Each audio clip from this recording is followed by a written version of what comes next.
Previously on Pirate Black. Oh, hi yourself, Bianca. Why are you interrupting my awesome music? Oh, yes, I was, and it was utter hell. Please don't remind me of that gym. Again, please stop reminding me of that gym. At least I have that badge to prove that I triumphed over that nightmare. But, obviously, this music can only mean one thing. Yep, here we go. It's time for Bianca again, and I've lost count of the number this is. You do battle the rivals an awful lot in this game, which I actually do like. It's much better than... Yes, back in 3rd gen when... Yeah, your rival never even fully evolved their starter. Speaking of which, has Bianca done that yet? If you're at this point in the game on a regular playthrough, your starter probably will be fully evolved by this point, and... Intimidate, dang it. This is gonna probably stop me from one-shotting you with Jump Kick, but still. I have a bit of a level lead though, which is interesting, but I could just get out of here. In fact, I could troll him. Actually, no, he could have Crunch. Exodia might not work so well. Let's just try this. On the plus side, if I miss, I'll be taking slightly less damage. Wow, that was not good at all. I think you may have put yourself into KO range with that recoil damage though, so let's have another Jump Kick. And you know, I probably don't want to say it, but I don't think I've missed with Jump Kick so far, so, now that I've said it, it'll probably happen. So, has Bianca improved? Well, her Pansear is still the same, but we've got a water type to deal with it now, so it shouldn't really be too much trouble. Not sure if Pansear has any good moves at this level. I mean, Flame Burst. Chillins, what am I saying? Charon's already had Seed Bomb by this point in the game, but... Flame Burst is a bit of a pointless move in my opinion. It's... Oh, Amnesia. That would be interesting if I wasn't using physical water moves. Yeah, it's a bit of an interesting move, and I think it's kind of a... Oh, okay, well, Bianca has kind of improved in that she's pulled out the cheap AI Hyper Potion card. Oh man, that's annoying. Oh, and I'm not quite one-shotting. That's bad. At least I'm running her out of Hyper Potions. That's gonna be useful.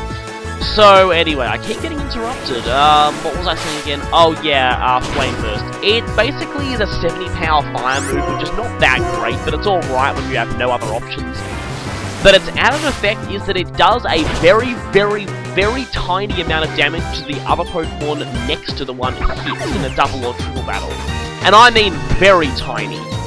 So, you may as well just be using an all-targeting move like Rock Slide or Earthquake. And... Takedown, okay. So, yes, Bianca has improved slightly, and then her Munna has now evolved, and it's become incredibly annoying for a reason that you'll see in a bit. Alright, let's just heal up here, because I don't think this thing is particularly strong, although I could end up eating my words in a few seconds. Oh, yes, I probably am going to eat my words.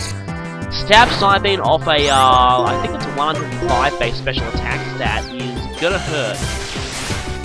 But if I burn this thing, it should be kind of helpful. Oh, and of course it has Hypnosis, like always. Yeah, this thing is a gigantic tank, and it loves to annoy you. So basically, it's, well, I'm critical here. Defense Curl's not going to help you, you know. Kind of the opposite situation of that, Amnesia before, actually. I'm using special moves now, which I really shouldn't be, actually, but I really want the burn. And I can't believe I've forgotten I have Crunch. Yeah, Stab Aqua Jet is 60 power, Unstab Super Effective Crunch is 80 times 2, which is 160 power. So, yeah, that would have been a considerable improvement, except those defense curls might have lowered it a bit.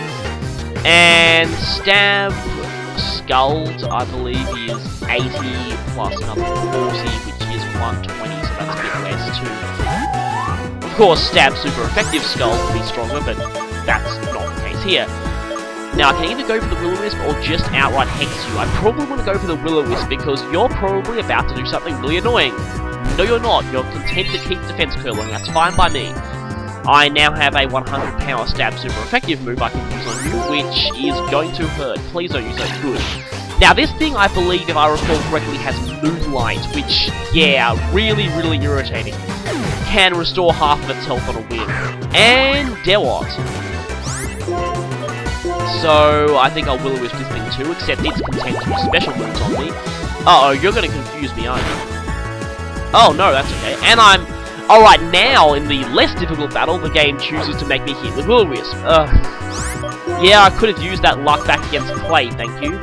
And... oh, I have some mushroom-shaped doom for this thing. This is going to be fun. Yeah, you take that water pulse. It's hardly going to do anything. Really hardly do anything. And burn damage. And let's see just how much this does. Oh, wow, I forgot to heal after Clay. Yeah, that is bad. I'm running really low on water pulses. Yeah, you want to go to the Pokemon Center after you've dealt with that gym. Otherwise, yeah, running into Bianca just after Clay. Oh, not quite. That's annoying. Oh, but burn finishes it. I love when that happens. Okay, so Bianca is defeated again, and that was a nice breather after Clay. That was so much easier. Really, so much easier. Oh, you didn't even come anywhere near level 31. I haven't had a Pokemon battle since Castelia City, I believe.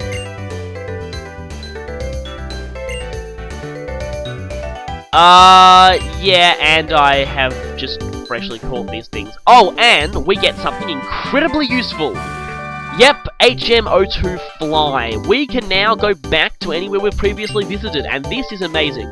Now, in a normal playthrough, I'd take a time out to start flying back to a lot of places we visited earlier. In this challenge, I'm going to hold off on that until I got Surf, because that way I can handle all the optional areas in early places we've visited in one part, as opposed to having to go once back with Fly, then back once again with Surf. So, yeah, that was Bianca. She was easy, and it's time to head back to the Poké Center, because I just realized I hadn't after Clay, and I was running really low on power with Giga Drain.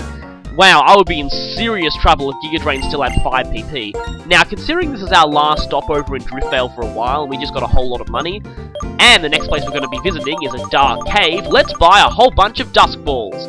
I reckon about 20 would be alright, maybe a bit more. I don't know. I'll need to save some of my money for Moo Moo Milks though, because that is very useful. I'll just get myself 25 Dusk Balls. Again, like I said before, Driftvale is a place where I'm going to do most of my shopping, just because, well... yeah, and I can sell those Stardusts for some extra money to buy some more stuff, and that Pearl. So, I can do even more shopping. Yeah, for quite a while, Driftvale is going to be my prime. Now, I'm not selling that tiny mushroom, you can get a better price for it somewhere else. And I don't want to sell that big pearl, because again, you can get a better price for it somewhere else. But let's go buy some Moo Moo Milks. Of course, if you're so inclined, you can also buy bitter herbs here, but yeah, I've never really liked those. I just can't stand the fact they lower your happiness. So let's grab a dozen Moo Milks, that should be enough. 100 HP restoration each, which is basically a full heal for anything. And I still don't have a Pokemon level 30 or above. Annoyingly, yeah, Fungus, the highest thing I can catch at this point is 29. So I can't get the item off that mysterious man in black there until I do.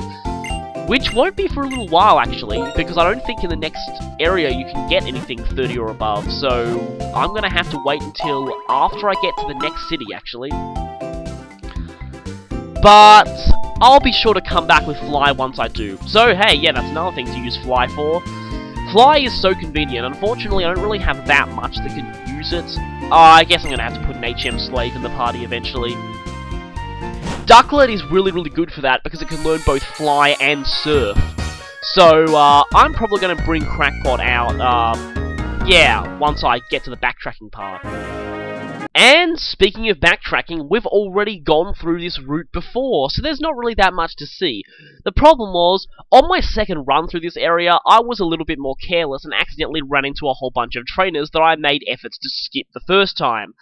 Now, I can just tell you right now, nothing particularly interesting happened in any of those battles whatsoever.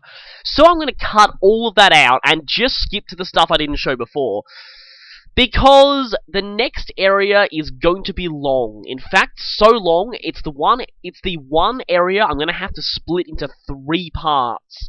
Yeah, including this one. So let me just put this in perspective. If I hadn't cut out my rehash of this one route, this would have been a whole part in itself. And I really can't see the need to have an extra part just before, you know, 3 parts for one area next time. So, yeah, the next area is going to be long and annoying as it is, so I thought I'd just basically cut to the chase. So, like I said, nothing interesting happened in any of these battles, I can guarantee you that.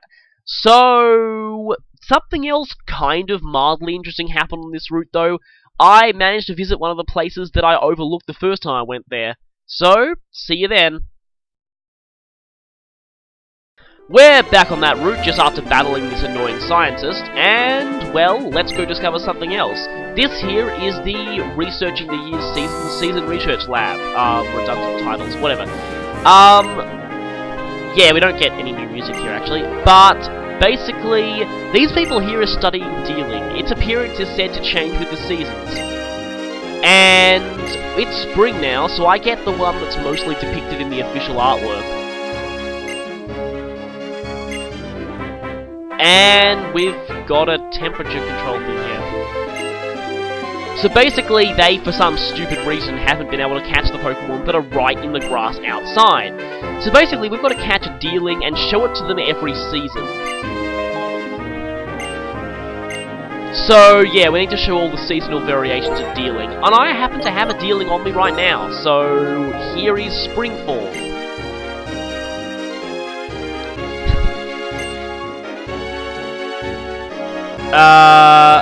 Okay. Unfortunately, we don't get anything from that. I don't believe we get anything until we actually... I believe dealing is the only one there. But... sorry. Oh yeah, now that is going to be annoying for me. That's one of the few areas that really dramatically changes based on the season. Unfortunately, I missed just the right season to actually go there, because winter really makes a difference, and all other seasons pretty much don't do anything. Generally, the only thing the other seasons tend to change is the encounter rates of various bird Pokemon. And skipping a bit more, because, yeah, I accidentally ran into a few more trainers, and here we have, oh boy, I thought I'd gotten away from you forever. My nightmare returns. Please don't make me battle you again. Oh, hey, Clay, don't do that. I love Galvantula. It's one of my favorite Gen 5 Pokemon. Please don't hurt them. It'll give me even more reason to hate you. No, Crocodile, don't do it, don't... Ah! Did that thing just use Hyper Beam? Apparently in the overworld, Hyper Beam is depicted as charging at something. Lance's Dragonite. But anyway, it looks like it didn't, and we get, finally, Clay gives us his TM. We get Bulldoze. We saw how that worked back in the fight with Clay. It's basically an inferior Earthquake, but it's the best thing we have around this point in the game. Unfortunately, it's absolutely no use against the next gym, but it might be kind of useful in Chargestone Cave, because a whole lot of Pokemon in there are kind of weak to it. And yeah, the main benefit of it is that it lowers the speed of everything it hits, which again can be really useful considering most ground-type Pokemon are pretty slow to begin with. It's kind of like a ground-type Icy Wind, however, be warned, it hits your partner in double battles too, and that can be a serious problem because that means that it will lower your partner's speed too. So, unless you don't worry about your partner's speed, oh, my own limits are that I have an incredibly hard time against you. Anyway, make sure you combo it with Protect or a Levitator. Now, let's head on into Chargestone Cave. Yep, they finally put a cave here, and... oh, I know that sprite. Uh-oh, this could be... what the... okay, thanks for interrupting the plot there, Joltik. Hi there. Yep, this is a Joltik. We'll be seeing some quite unique and interesting Pokemon here. Unnerve. Not that useful of an ability, but still. Yeah, thanks for interrupting the plot there. And, you're also interrupting the plot there. I believe that Joltik just out-creepied you, though. So anyway, these are, well, we'll find out later, some of the most enigmatic characters in the game. Kinda like N. Yeah, they were the Shadow Triad, and they work for Ghetsis. Oh, right, they were the ones who put the nest on the entrance. Huh, so the villains are actually actively plot-locking you. Chargestone Cave is kind of an interesting place, I will admit. Wow, you really are starting to sound like Nunga Lance there. Yes. That's, yeah, this is one of the lines that I find one of the creepiest lines in the whole game. N just told a high-up figure of a criminal organization everything about you and everyone you care about. And the creepy thing is, he actually considers this to be nothing wrong at all. Yeah, oh, wow, that's just terrifying. Yep, Getsus now knows about us and about all our friends. He basically did a total background check on us. He also wants to see what kind of trainer we are, so he's prepared a gauntlet for us. Yeah, this is going to be interesting. Now, you might notice here that when you step close to these rocks, you'll hear electricity crackling and see some nice sparks on the floor. And hi, Boldor. Yeah, Chargestone Cave is a cave. Yeah, remember how I said early on the Wellspring Cave, the series had finally made a cave that wasn't actually that annoying to get through? Unfortunately, then comes Chargestone Cave. Fortunately, Chargestone kind of gets away with it with the fact that the Pokemon in here are pretty interesting, although you will get really, really, really sick of them eventually. And the aesthetics of the environment are actually quite unique, unlike the, you know, drab brown caves of a lot of the past games. The level 25 Joltik, I'm looking for something a little higher. Now, the problem is here, I'm now forced to go through a cave that has wild Pokemon encounters potentially at every step, and oh no, not again. Yep, now we've had 3 interruptions out of nowhere. Do I know that you're still pathetic? Actually, I probably didn't know that. Professor? Yep, the professor's come all the way out here. Yeah, Juniper is pretty active as far as professors go in terms of the overall plot, although it seems like Sycamore will be a little bit more. Apparently Sycamore actually battles you. Of course, Sycamore also has a level 100 Mewtwo that he just randomly gives to people, but anyway. So, yeah, Chargestone Cave is called that because there are stones and they are charged.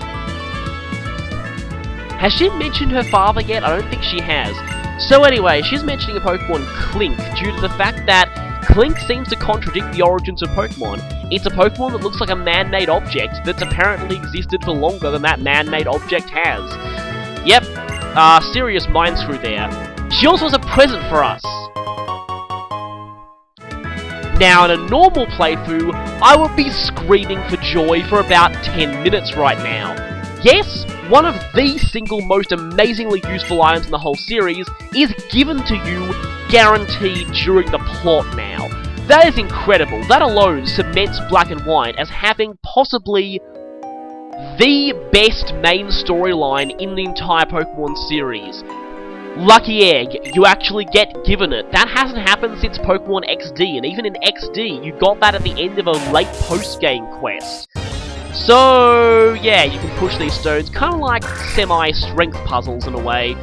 You can push them just by walking into them, and you got to push them into one of those big magnetic stones to make them clink out of your way. Like I was saying, Lucky Egg. Normally, this would be incredible. Unfortunately, there's a bit of a problem. I can't gain experience. Therefore, the Lucky Egg is completely and utterly pointless to me. And a Paralyze Heal. This is actually going to be helpful here.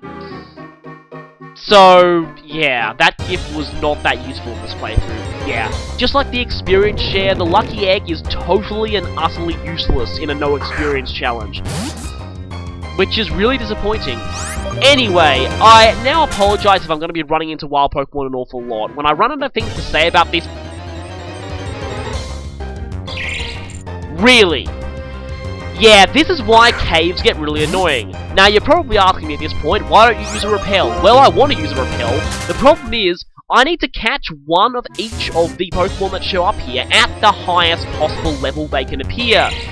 Which means I can't use repels until that happens. I have to keep encountering Pokemon until I find them at the highest possible level. For most things here, I believe that's around 28. Which ironically is lower than... Oh, I guess because there's no, Oh, wow, there's an Ace Trainer there. And he's looking around, hoping for a fight. Ferroseed, level 25. Please give me something good, Cave. Yeah, this is why I find caves in the Pokemon series incredibly annoying. Again, I would use a repel normally. Normally I would just catch things at the lowest level you can get them, but no, I need them to be at the highest level possible. And wow, that is certainly not it. That is incredibly pathetic by the standards at this point in the game, given that the last gym went to level 31, and the next gym is going to be even higher, despite ironically being a bit easier. And by a bit, I mean a lot easier. But we'll see that when it comes. By the way, if you're not trying to catch these Pharaoh Seeds and you don't want experience, don't hit them. Or at least try and avoid hitting them with physical contact moves. They have a unique ability that causes them to damage you slightly every time you touch them. Believe me, I've lost outraged Salamanders to them in Battle Subway. And I don't mean Pharaoh Thorns, I mean Pharaoh Seed.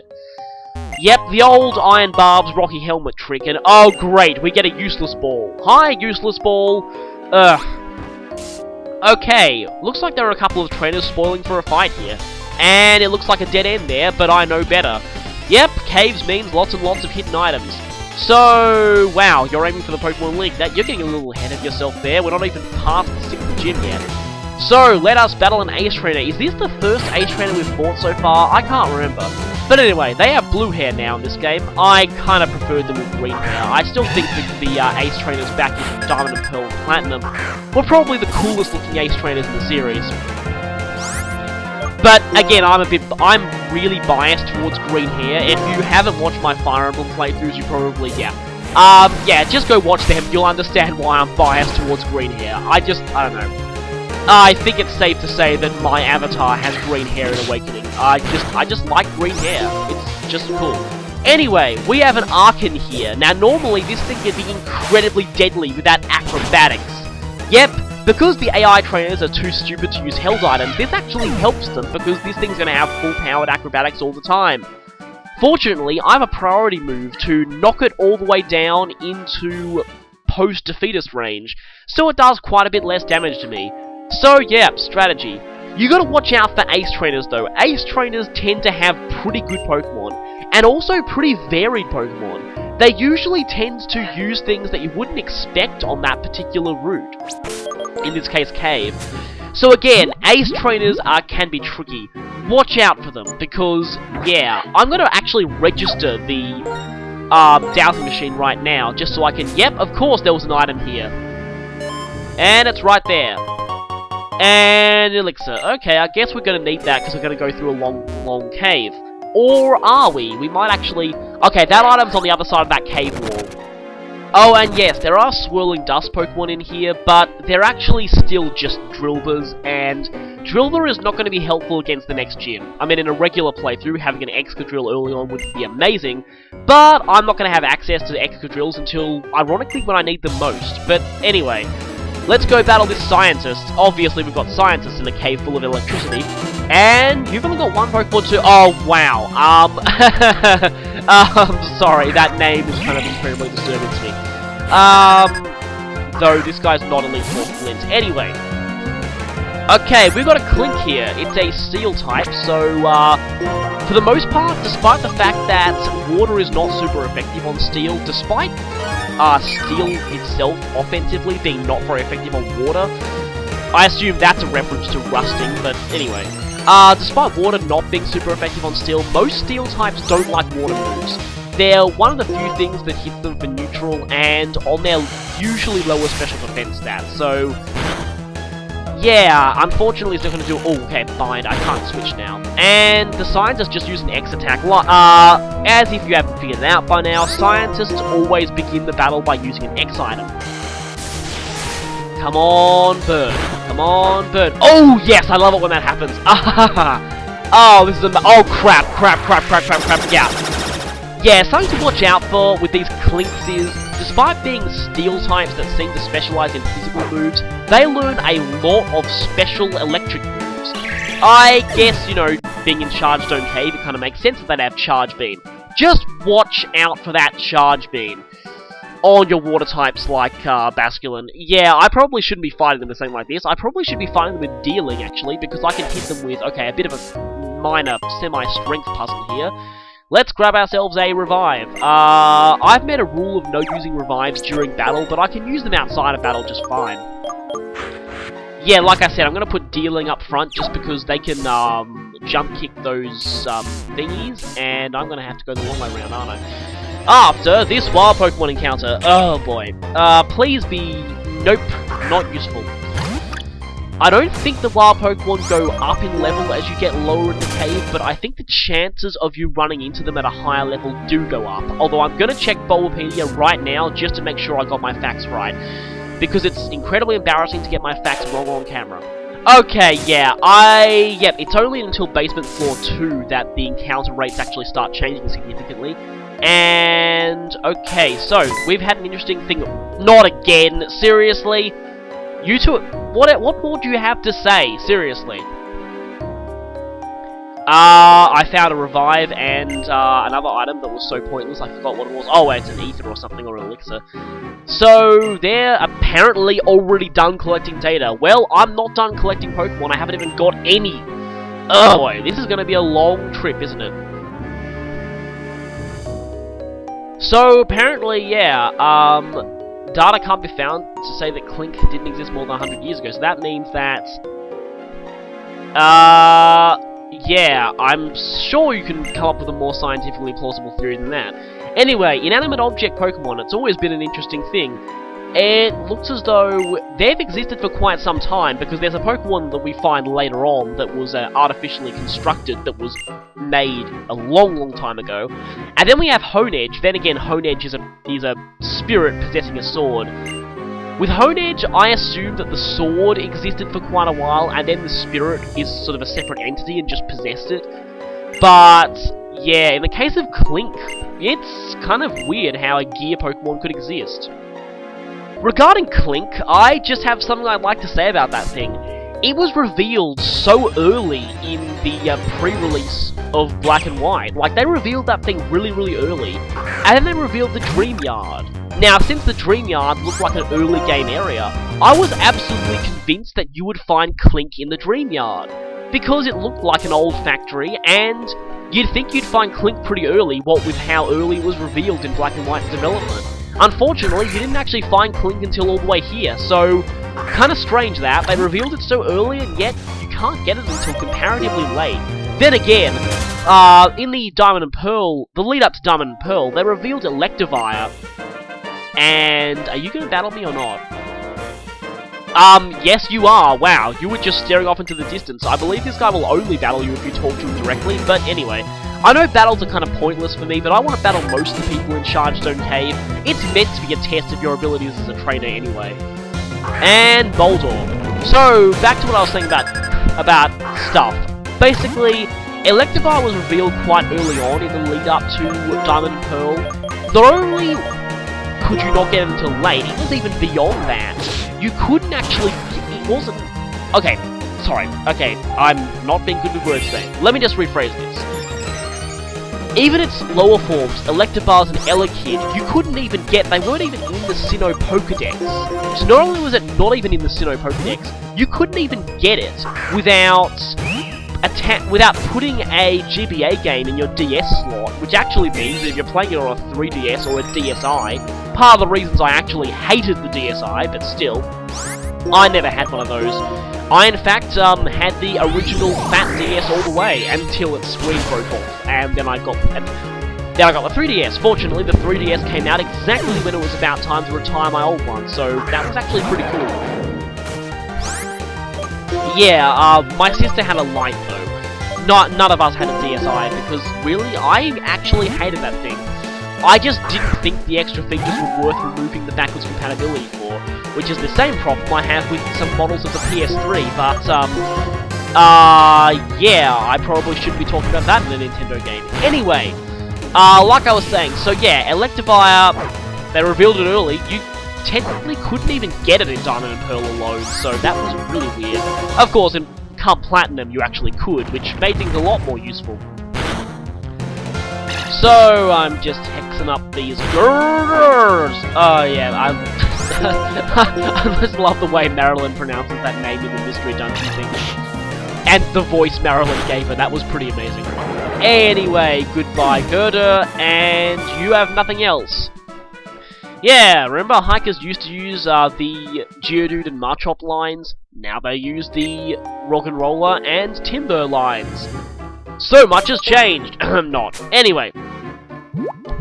Actually, it kind of has, because personally, I think not only are the new replacements for Geodude and Marshop actually much cooler than them, they actually are much more useful stat-wise, especially Conkeldurr. Which, for some reason, I actually haven't trained up one yet, so I probably need to do that. I was thinking of using one on my Tailwind team for some reason. I don't know. Anyway, there is an item up here, but we can't actually get it, because that Chargestone up there, I'm just going to call those things Chargestones, that Chargestone can't be pushed from this angle. We're going to need to find another way around. Do kind of like this whole idea of strength puzzles without strength. And I've obviously equipped the smoke ball so I can get out of wild encounters like this one much, much faster. Please give me something useful. Please give me something useful. And no, that's actually a decently high level Clink though, but it's not as high as they go. I believe they go up to 27. Yeah, 27 is the highest level things in this cave tend to go up to. Speaking of which, yeah, apparently the minimum level of Ferroseed increases on the second basement. But as for the others, all that going down in floors really does is... The thing is, Bulbapedia doesn't give exact rates of how common each of the levels of these Pokemon are, which would actually be kind of useful in a challenge like this. So I'm not sure if it's more likely that you will encounter a higher level Pokemon the lower you go. Bulbapedia can't actually tell me that, but... What it can tell me is that, again, the minimum level of Ferroseed does go up, but nothing much else. And the chance of encountering a certain other Pokemon also goes up, but we won't be seeing that Pokemon for a little while. Yeah, there's one particular Pokemon in here that's a little bit infamous. It has an incredibly low encounter rate. So, let's head on over and... Oh, looks like there's something all the way over there, but we won't be able to find it. Ah! So, how many times have we been rudely interrupted in this cave? I've lost count, seriously. So, here are the mysterious Shadow Triad. Yep, we've got stairs going down, and Team Plasma's waiting for us. Oh, this is going to be fun, isn't it? We have a Hyper Potion before then. But, yeah, let's push that rock, go down.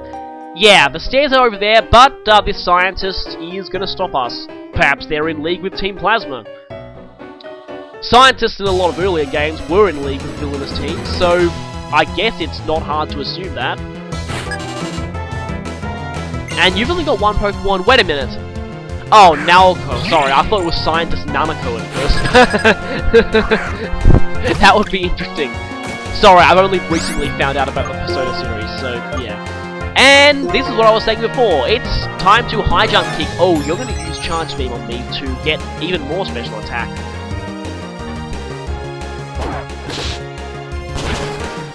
And yeah, some trainers in this game tend to have Japanese names. In the original Japanese versions, of course, just about all generic enemy trainers had Japanese names, but they actually kept some of them in the translation, which is, I guess, is kind of interesting, because, I don't know, they want to show that Unova's, you know, kind of racially diverse, I guess, like real America is in a way. Huh, so that's where that light bulb comes from. Anyway, we've got a bit of a puzzle coming up, and, oh, still not giving me what I want. Need a higher level Joltik, actually. That's annoying. Anyway, when you don't see Unnerve pop up, you know that those Joltiks have their other ability, which... Do they have Compound Eyes at this point? I think they might. It's the far more useful ability just because of Compound Eyes Thunder, which I just love. Actually, I used a Galvantula in my main party the very first time I played through Black version. I named them Bolting just because of their tendency to hit all the time with thunder, with, you know, big thunderbolts coming down from the sky. It was pretty awesome. Now, the annoying thing about these Charge Stones is that I've now blocked myself off. No, the annoying thing about these Charge Stones is that if you attempt to push them from the wrong angle, you're actually stuck in place while a short animation plays, which gets really annoying when you accidentally do it. So, yeah, this gets kind of irritating. Now, looks like it's time for us to go deeper, but before then, we run around and accidentally find another wild Pokemon, and oh, not quite the right level. So, we found absolutely nothing of use on this floor. That's productive, not. But I think it's time for us to head deeper. And you'll notice something interesting. The music's actually kind of changed. This is actually a feature of all caves in this game, but we won't actually be able to find out why that's the case in Wellspring Cave until we actually get surf. Basically, the pitch kind of decreases a little bit every time you go down, which I think is a pretty nice touch. There is actually a glitch you can pull off with this. You can actually have that pitch variable still there, even after you've exited the cave through a particular method, and then re-enter another cave and cause the pitch to go even lower than it should be. This is probably a result of them storing the pitch thing as a variable in the game, and ow, that's going to be super effective, isn't it? Ow. Anyway, they probably have some kind of pitch variable they keep decreasing, and they forget to reset it under certain circumstances. So I'm actually going to catch this Ferroseed here. It's not actually the highest level. Well, let me just check. No, it's not actually the... Oh yeah, I didn't realize that on the basement second floor you can get Ferroseeds one level higher. At this point, this is the highest level Ferroseed I can get, but I could have got one higher. Doesn't really matter so much because this thing only takes neutral damage from flying, given that it's part grass. If it was pure steel, it would be really useful. Still, it's actually kind of helpful against the next gym, kind of. So anyway, when threatened, it shoots a barrage of spikes, which Fauna found out to a cost back then. Always thought it was weird Pin Missile was a bug move. Not many bug types actually get it. But anyway, I'm going to call this thing, since it's female, Barbara. I had another name in mind if it was male, but anyway. So, I think I'm going to call it here. Next time, we explore more and take on Team Plasma's Gauntlet.